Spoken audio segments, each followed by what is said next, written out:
just a quick devotional to share with everyone.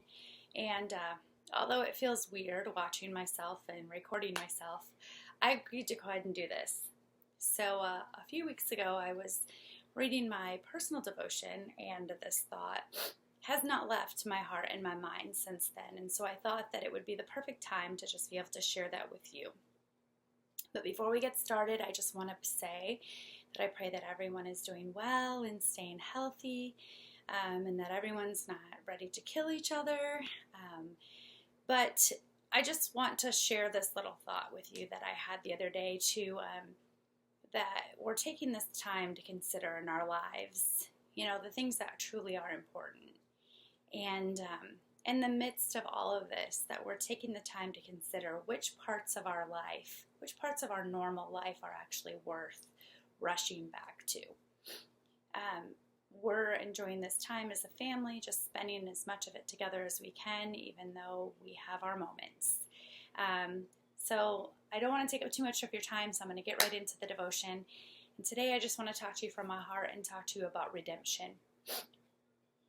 So I know that there are uncertain times in life, and we all face them. And I pray that maybe someday I'll feel comfortable enough and I'll be able to share some of those uncertain times in my life, some of the hardest times, stories of hurt, stories of betrayal. But until then, I just want to talk about the seasons and the redemption story. So there have been seasons in my life when, according to the world standards, the smartest decision would have been just to walk away. When divorce may have looked like the healthiest option for my marriage, and when people in my life had caused so much hurt, people had let me down. If I wanted to move forward with a whole and complete heart, the easiest thing would have been just to walk away, or at least that's how it seemed. But the truth is that it was in those seasons that it wasn't the full story.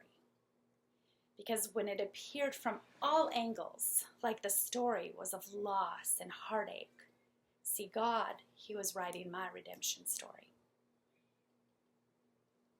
It's a story of grace and a story of forgiveness. It's the story of redemption in my life. Have any of you ever experienced a season like this in your own life?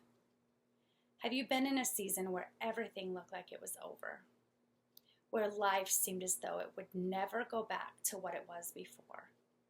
When you were just sure that God was so busy with something else, that the ache of sadness and desperation in your own life and discouragement, it was never ever going to leave. Maybe it wasn't a relationship. Maybe it was a career. Maybe it was a city that you had to leave. Maybe it was a project or a dream that just suddenly ended. Perhaps it was a loss of someone that you love dearly. Maybe you're feeling that we are all living this story right now in the midst of this virus. But what do we do when our whole lives seem consumed by loss? What is God saying to us then? Where is the voice of the Lord in the midst of that kind of heartache? Where is God when we feel lost and in a sea of sadness? This brings me to the thought in the story of Noah in the Bible. See, I wonder if Noah ever asked this question. When we think of the story of Noah, we often focus on the rainbows and on the animals, and we look at what God saved. We focus on the promise at the end of the story. But what about the middle of the story? I bet it felt pretty hopeless. I bet that the moment that the waters began to rise and the skies opened up, that Noah looked down and he looked out across all the loss and the devastation, and he felt completely overwhelmed. Do you think that at any time during the nearly 400 days that Noah spent on the ark that he ever felt discouraged? It's a long time to be sole survivors on the planet, stuck on a boat with a ton of animals, no land in sight.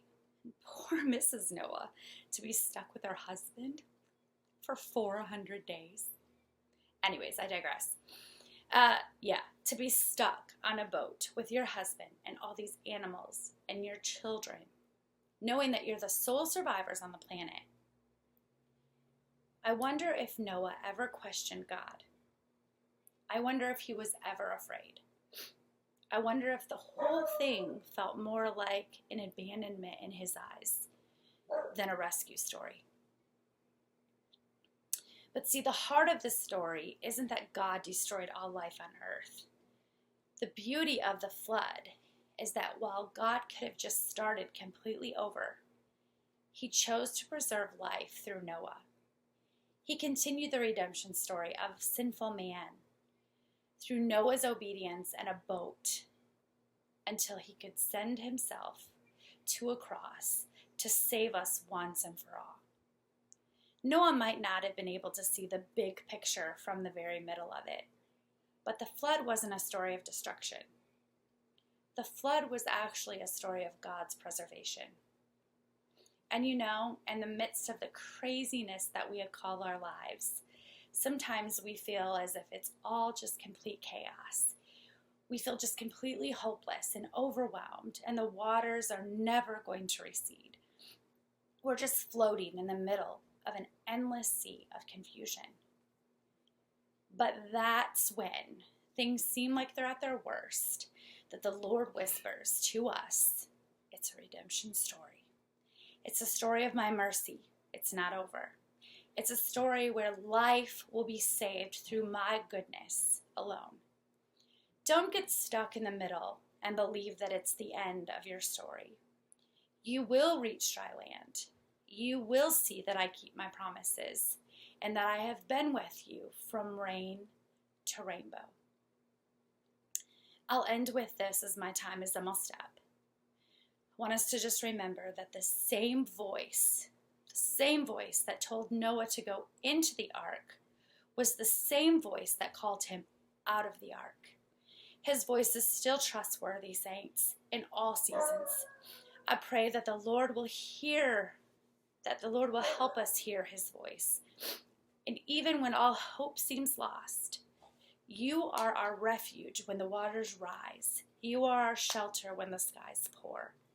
We put all of our hope in you, Lord, and we trust that you are writing a redemption story for each one of us every day. So as we continue to social distance, I pray that we stay spiritually connected as God's not done with us yet. He's still writing our redemption story. May God bless each and every one of you. We love you, and we can't wait to worship with you again soon.